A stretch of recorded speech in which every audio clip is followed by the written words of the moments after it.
to the opening day of the World Open live from Yushan in China. Ding-Georgiou and Ding-Georgiou in action here. It's been nip and tuck all the way, 3 frames apiece, first to 5 to go through. Ding, the overwhelming favourite, of course, the World Championship finalist from last season, up against a guy who's been on and off the tour really in recent seasons, but got back on courtesy of Q School. But that could be a costly miss on the blue. Must have just taken his eye off it. He's played some good stuff today. Managed to win the 6th frame to level after Ding had got his nose in front. Georgiou had led Ding 2-1. Yeah, probably better for Georgiou that the cue ball disappeared there.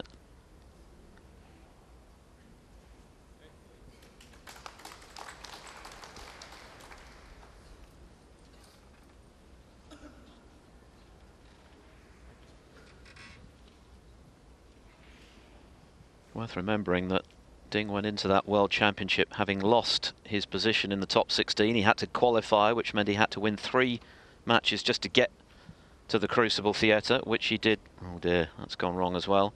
Which he did with some comfort, and then Joe played his best ever World Championship.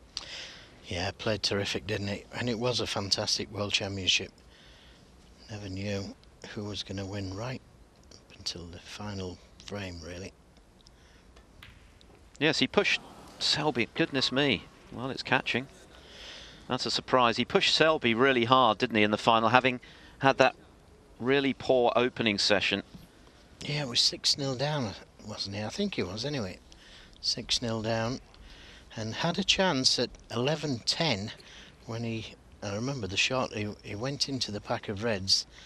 He was leading by 50 on a 50 break or something, and went into the pack of reds, and it looked for the world that he would be on something. He played the cannon perfectly, didn't finish on anything, and that would have been 11 each had he been on a ball. But Selby won that frame, and it gave him that breathing space. Well, Ding's been very fortunate not to leave anything for Georgiou, having missed that short-range red. Not only has he not left anything, he's left a safety. Rather tricky as well. Well, very difficult with that red over that right corner pocket.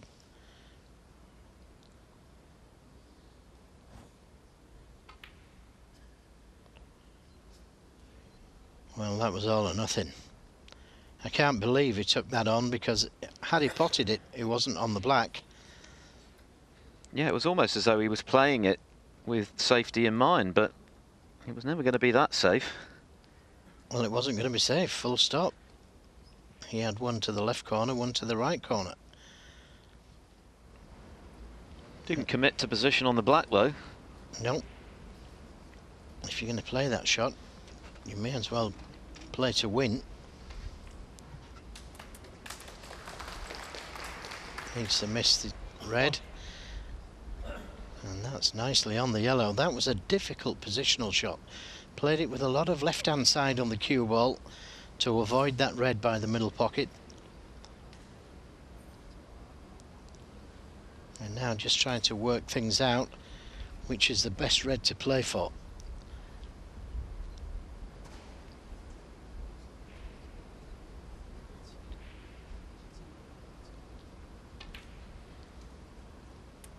So the error from Ding on the initial red could end up actually being very beneficial.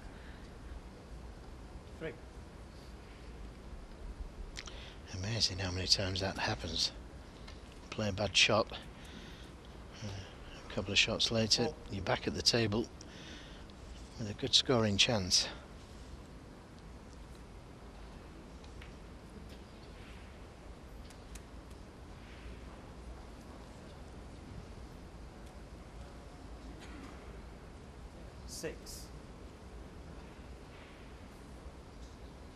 Well, the last shot he played, he was on nicely on the yellow, and he could have come down for those 3 reds just below the pink. which would have led him to the pink and black. But by playing for that red, he now needs to come back down the table again from a more difficult green. And that red directly below the pink, if you could hold the cue ball for that one.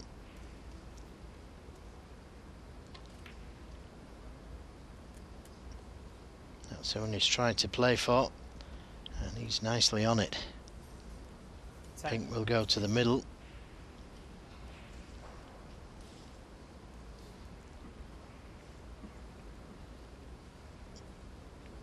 Could also play for the black, but doesn't want to tie the black up. Can he play the cannon to the two reds by the black spot? That would be ideal if he could.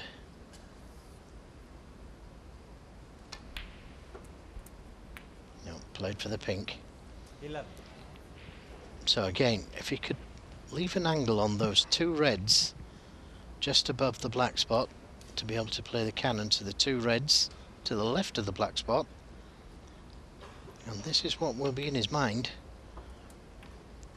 It's no good just potting the red and tying the black up. He'd want to play the cannon to the red, and if he could catch it full ball,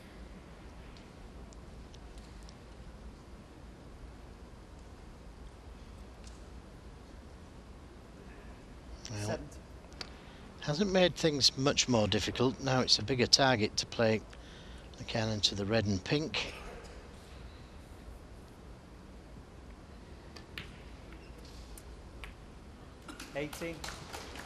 A little harder would have been nice.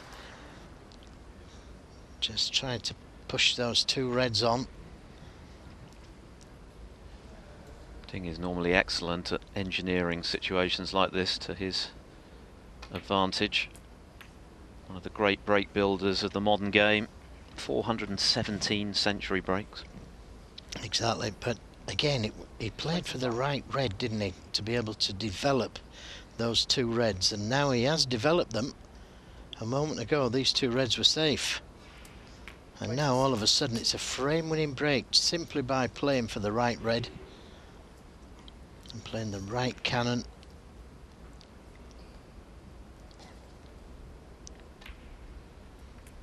But as you said, Philip, very fortunate to have missed that red and not left anything on. 33. But a poor shot by Georgiou. Yeah, it wasn't one thing or the other really, was it, from Georgiou? 34. And it's proved to be a very expensive mistake So far. so far. Ding's run to the final at the Crucible has got him right back in the elite again. He's currently ranked at 9 in the world. Yeah, because he was in danger of going out of the top 16. Well, he was out of it, wasn't he? But He was out, that's why he had to qualify out. Which, 41. given that just 2 seasons previously he'd won 5 ranking titles to match Stephen Hendry's record from the 1990-91 season, was a pretty dramatic fall from grace.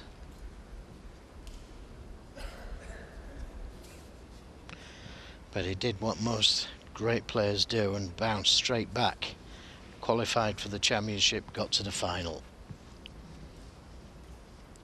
And he played some outstanding snooker throughout that tournament, including in the final. Had he not got off to such a slow start, who knows?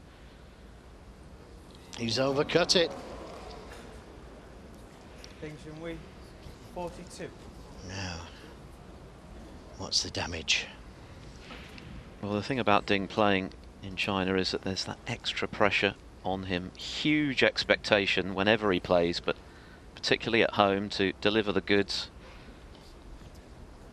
I'm sure that makes life harder for him. He's got accustomed to it, of course. He's now 29 years of age. But it's never easy for him. Be nice to get the blue back on its spot, and he's got a nice angle on the blue.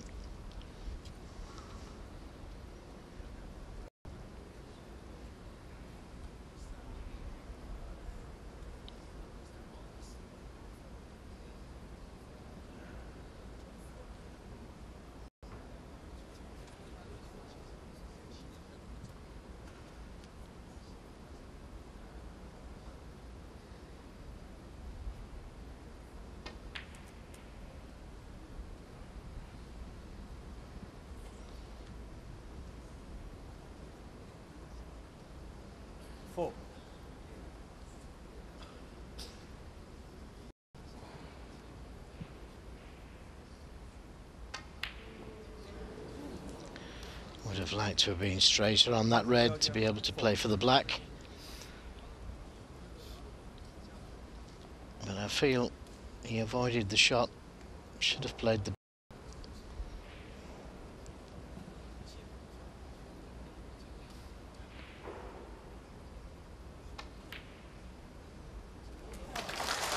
Great pot. One. Nicely onto the black. And the red above the pink will go.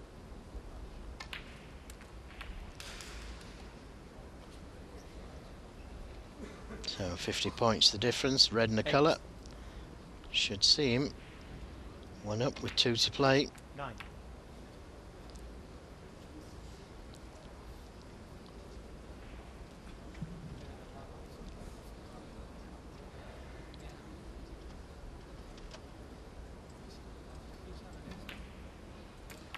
Two snookers required. You'd like to see another red disappear. 16. Ding-Georgiou sat in his seat. 17. And the crowd here desperate for Ding-Georgiou to win this match. His first ever ranking title came 24. here in China when he was a wild card. 25. Beat Stephen Hendry for the title to announce himself as a serious talent, and he certainly fulfilled that. 11 ranking titles now on the CV, Masters champion as well, and he couldn't have got much closer to his first world title last spring. 2.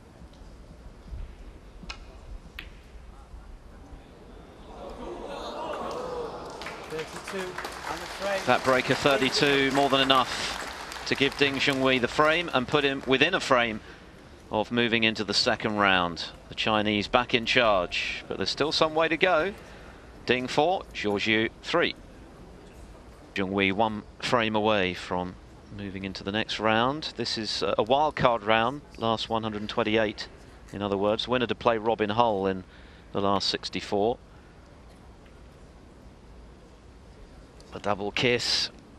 Does the red pass the black? Things having a good look.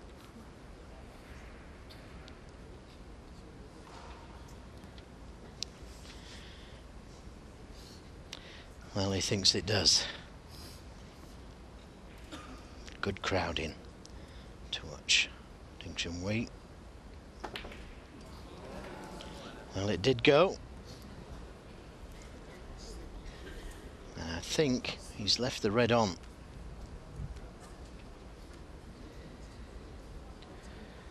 Hitting down on the cue ball like that is always going to be difficult.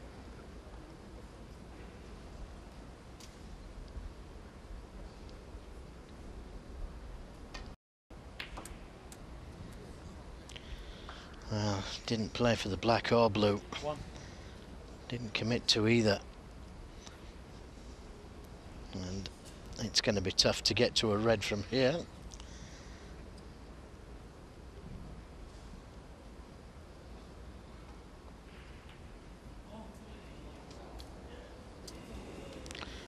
Real let off for Ding-Georgiou. Had he played for the black, he had reds that would go to that right corner. Had he played for the blue, could have gone into them.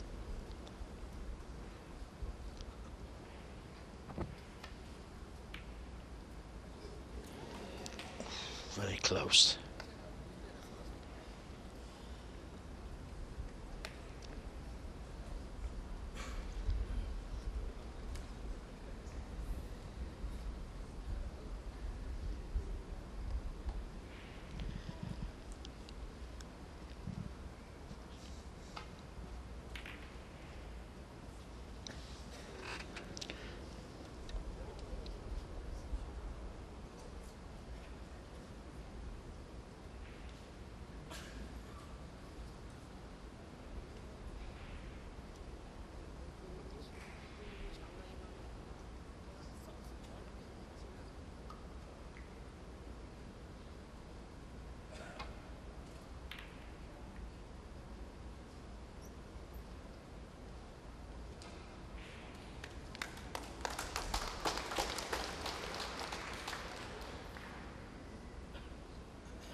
This could be very dangerous. Lots of distance between cue ball and object ball, and it does look, if he plays it hard, it looks like he can't avoid going into the pack of reds. If he plays it gentle, might come for the black. Well, got to pot the red first, and that's a good chance that for Ding-Georgiou. Will he get another? He tried to pot it thick and avoid the pack of reds.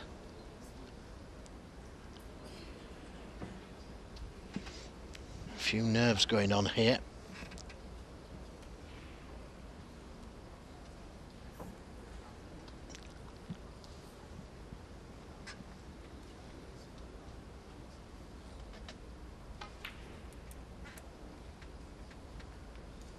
One.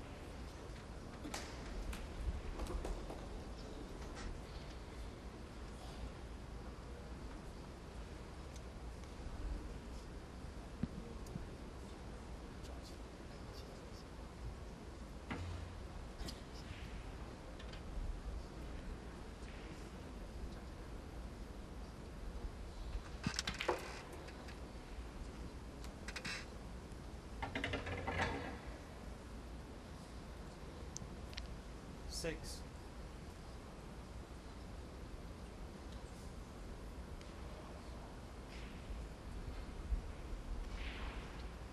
Really has to make this opportunity count now, Georgiou. He's played some good stuff in this match. He's missed one or two more recently, but this is a great chance to potentially set up a deciding frame.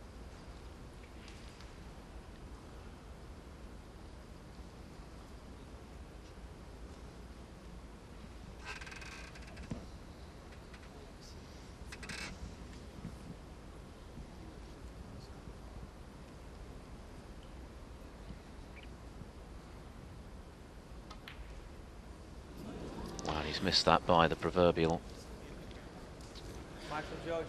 Yes, that was a great chance, and he would have been nicely on the red to get back to the black. As it is, he has left reds on, but difficult to get to a colour from there. Had the black been on its spot, it would have been okay.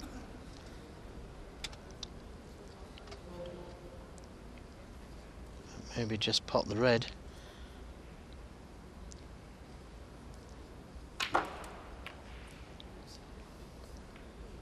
How's your luck?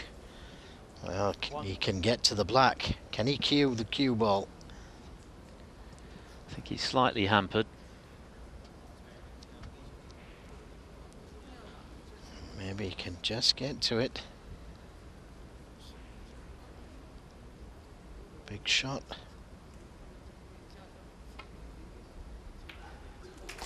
Yeah, good pot. Could have done without the kiss. It was a good pot, wasn't it? He needs another one now, Philip, here, because this is a tough pot. I don't think he can reach it. Not the tallest guy. With the extension on, maybe. Pink will go, so just needs to leave the cue ball there.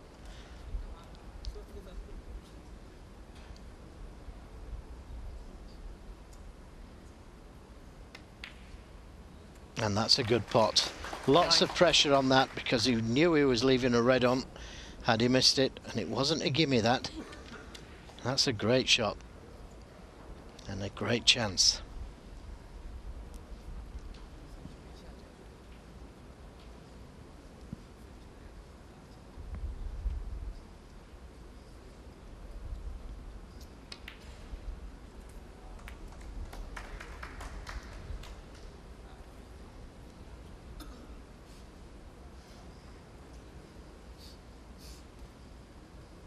$50.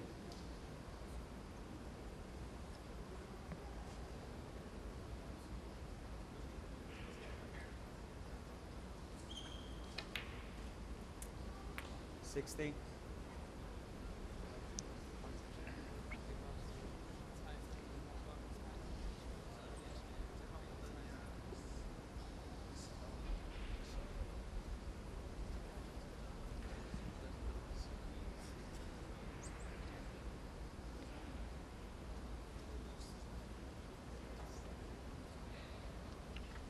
bring you up to date with some other scores. Michael White 4-2 up on Kurt Mafflin.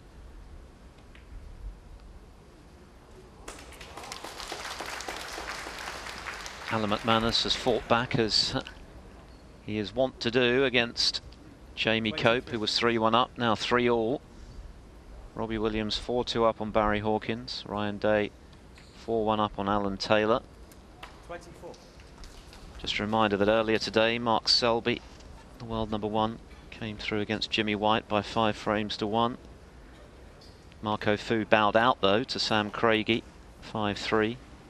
Also wins today for the former world champion Stuart Bingham, only just though. 31. 5-4 against Stuart Carrington. 32. Well, this couldn't be any better for Ding-Georgiou.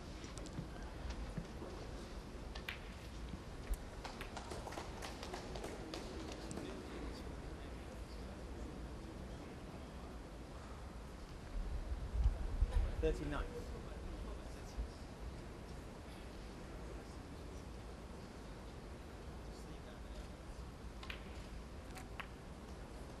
40.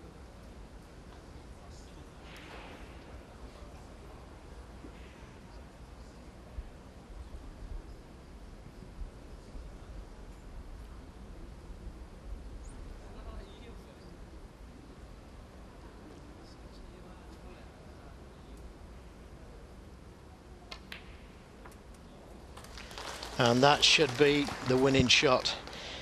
He just left himself a little awkward on the black to get to the reds. And that one, 38 points the difference. 47. It should be plain sailing from here. Had a little bit of a scare. And that simple black that Georgiou missed to the middle could be very costly. Yes, and he's had to work hard for this win, Ding.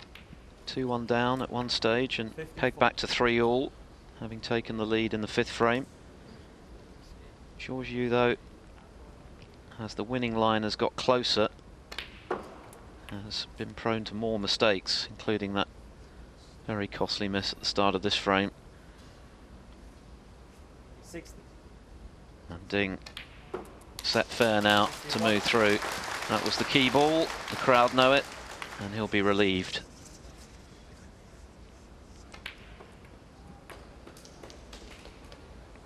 And having got past the first hurdle, as Georgiou looks on and wonders what might have been, he certainly put up a fight, but 68. with a couple of less errors, he might well have come out on top. But now that Ding is through, his confidence grows. He will be one of the title contenders for sure.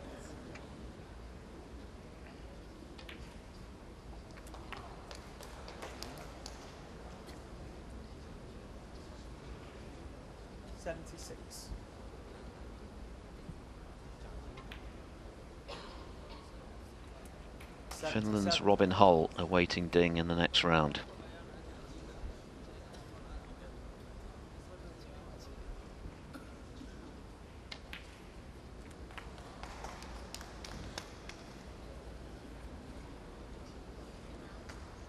$84.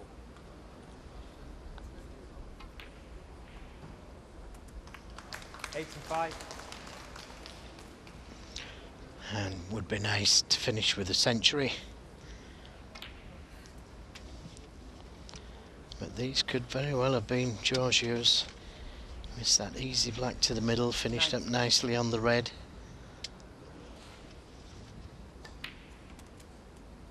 $92. This is Ding's first tournament of the season, opted not to play in the Riga Open or the Indian Open. So this will be his first century of the campaign if he can complete it. The green just about squeaks in.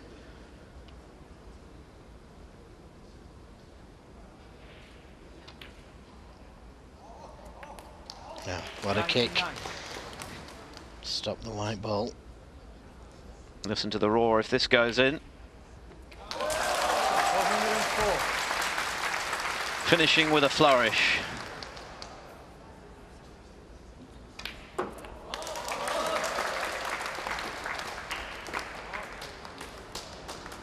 10.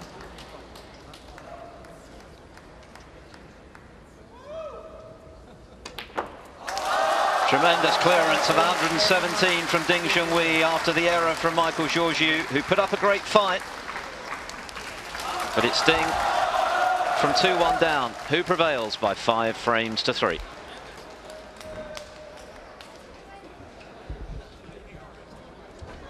So Ding through to the delight of his fans. He is through to the round of 64, where he will play Finland's Robin